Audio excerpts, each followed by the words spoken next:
when I'm thinking about a little bit of the macro trends that have been going on, one thing that I have noticed is that there's been a change or an evolution of the why behind some of these different expansions.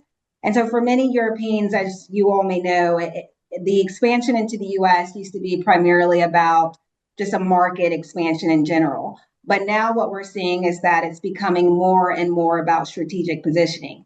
So when we think about some of the different, the older models for evaluation of the market, they typically solve for market access, cost advantages, and logistics.